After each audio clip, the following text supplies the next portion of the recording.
Essa semana eu estava relendo, na verdade, por não sei mais quantas vezes, a obra Vida e Morte de Krishnamurti. E aí de novo, me surpreende a forma como ele foi desenvolvendo e ele foi crescendo junto com todo o ensinamento dele. Não foi uma coisa, não é um ensinamento que começou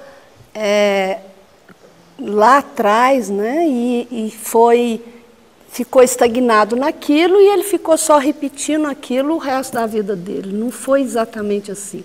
E essa obra, ela é fantástica, porque ela mostra exatamente essa evolução dele, como ele foi amadurecendo junto com o ensinamento. E aí você vê até a última palestra dele, assim, na verdade, até o final da vida dele, ainda estava novo, o ensinamento ainda estava novo, ele estava sendo ainda renovado. E é surpreendente, sempre me impacta muito e sempre sempre fico bastante tocada com a grandeza de Krishnamurti e com a grandeza do ensinamento dele. Agora, também é muito claro, e isso todos esses anos que eu venho estudando Krishnamurti, que você se aproximar de qualquer obra, de qualquer palestra dele, carregado com o seu intelecto, com todo o conhecimento, tudo que foi acumulado por você durante toda a sua vida, você vai ter uma rejeição, vai sentir uma rejeição, vai ter um impacto não muito gostoso ao ler a obra de Krishnamurti, porque ele literalmente tira o chão. Ele tira tudo, ele revoluciona, ele transforma tudo que a gente conhece. Ele desmistifica, ele desfaz com tudo que você conhece até então. Porque ele te apresenta uma nova abordagem de viver, completamente diferente dessa abordagem que a gente está acostumada. Porque a gente vive, na verdade, de fato, a gente vive no nível do intelecto. A gente é o pensamento. E para falar desse tema que eu vou falar hoje, a fragmentação da mente, na verdade eu vou estar falando de nós. Não tem nada, absolutamente nada nessa fala, ou na fala que Krishnamurti apresenta sobre essa questão da fragmentação, do que seja diferente daquilo que nós somos, do nosso dia a dia, daquilo que nós conhecemos, porque é o nosso conhecido. O nosso conhecido é fragmentado, porque a nossa mente, tal como ela está hoje, ela está fragmentada, ela é fragmentada. O próprio pensamento, ele é fragmentado, porque ele compara, ele divide. E se a gente, não precisa nem aprofundar muito, se a gente parar um pouquinho para olhar para nós mesmos, a gente vai ver isso, porque a gente divide a mente inconsciente e inconsciente. A gente divide, nós nos dividimos em nacionalidades. Eu sou brasileiro, eu sou indiano, eu sou africano. E aí eu comparo o ser brasileiro com o ser indiano, ou o ser indiano com o ser brasileiro. Nós nos dividimos em classes sociais, e aí a gente se compara. E aí, a partir dessa comparação, a mente se sente melhor do que o outro, ou inferior ao outro. E aí gera conflitos, gera guerras. Ou a gente divide o que é certo ou o que é errado, isso é bom, isso é mal. né? Ou a gente está dividindo Deus versus um demônio, e aí as religiões criam bastante controle, bastante manipulação em cima das pessoas, exatamente em cima dessa divisão, porque ou você está comigo, você está com Deus, ou você está contra mim, você então está com o demônio. E aí ninguém quer estar afim de estar com o demônio, e aí acaba que entra nessa enseada, nesse terreno bastante movediço que está, na verdade, nas religiões, em qualquer uma delas, né? E a gente divide também, e eu acho que esse é o mais presente, aquilo que é com aquilo que deveria ser. Todas essas divisões geram conflitos. Elas são fontes de conflito.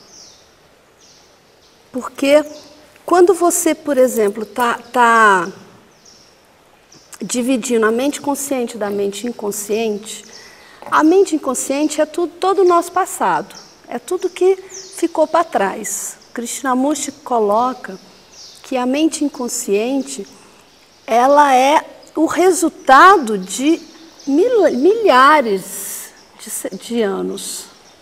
Ela é o resultado de 2.000 anos, ela é o resultado de 3.000 anos. A mente, ele é o resíduo, ele coloca que a mente inconsciente é o resíduo da raça, é o resíduo da família, é o resíduo desse conhecimento que nós acumulamos durante milhares de anos. E aí, ele diz que esse inconsciente que está presente, isso que está, todo esse acúmulo, né, ele dita as normas para nós. Nós acreditamos, passamos a acreditar que ele é a nossa voz interior e a gente acaba que é conduzido por esse inconsciente. Já a consciência, a mente consciente, ela está ocupada com nossos afazeres, ela está ocupada com o nosso dia a dia. Ela está ocupada com o ganho do sustento, com as nossas preocupações. E ela, de fato, ela vive na superficialidade.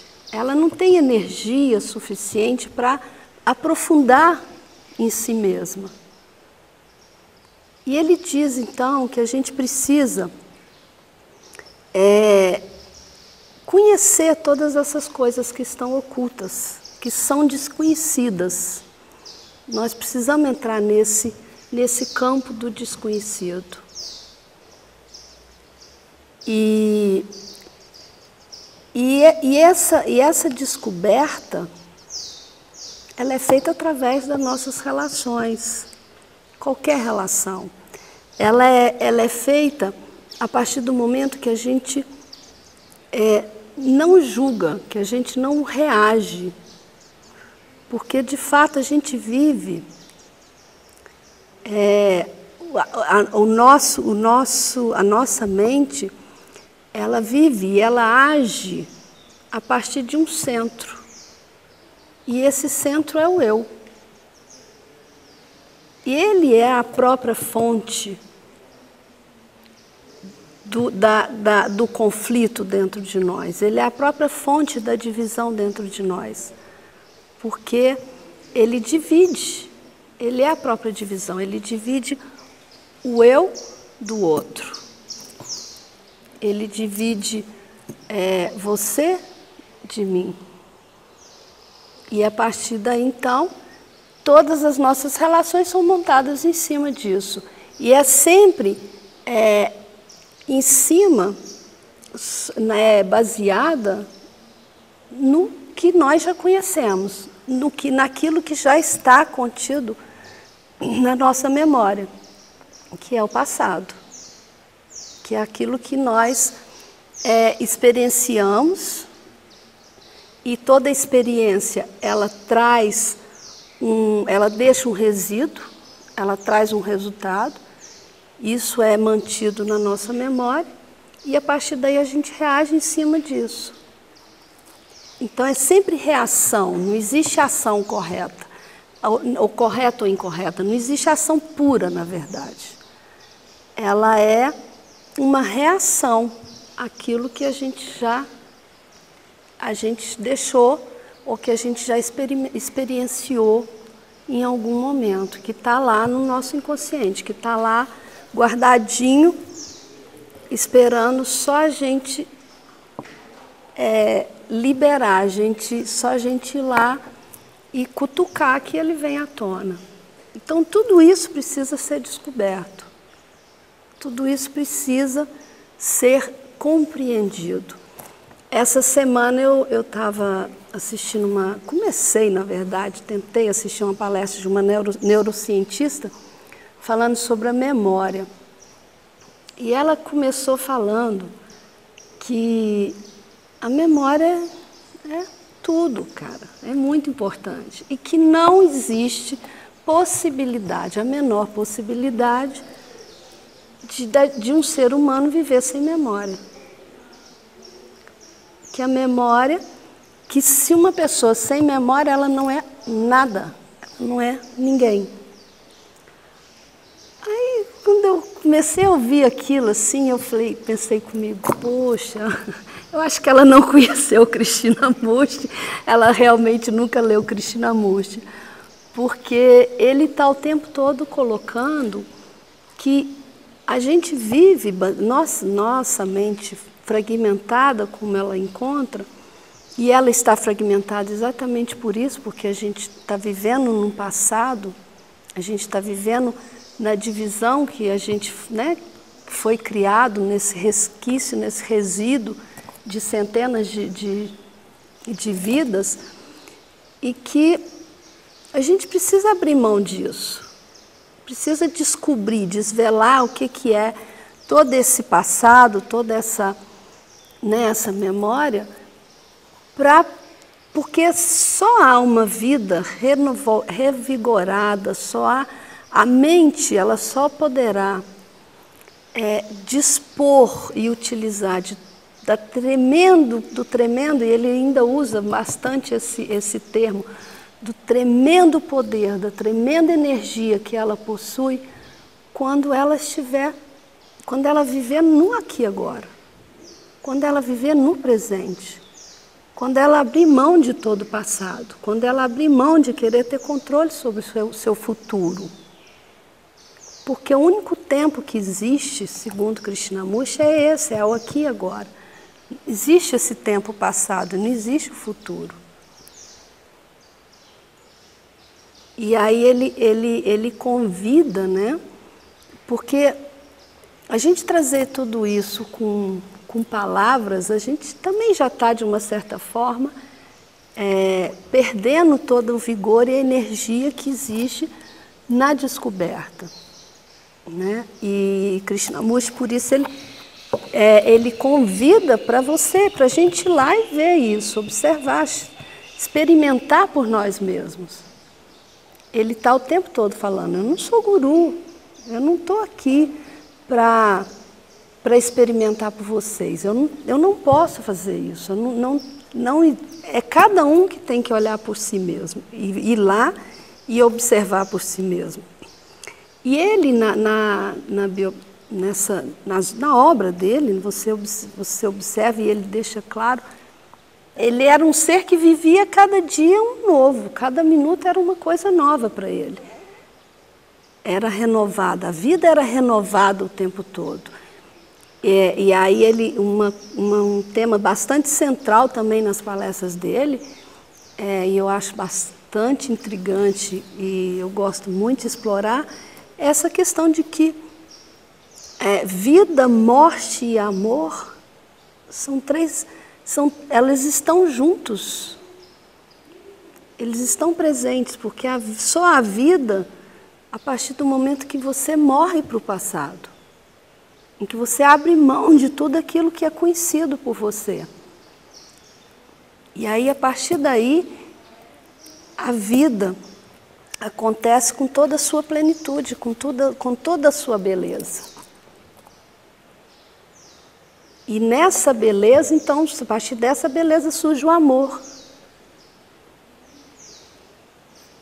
Porque o amor não está no ideal. Ele não é construído a partir de uma ideia. Que isso é também fragmentação. Isso também é estagnação, é mecânico. É um processo mecânico do pensamento buscar um amor fora, um amor que está sendo projetado a partir de um centro que é mecânico, que é conhecido. E aí isso não acontece assim. O amor acontece sem motivo, o amor acontece sem razão. Ele não tem que ter um motivo para ele acontecer, ele acontece, ele é.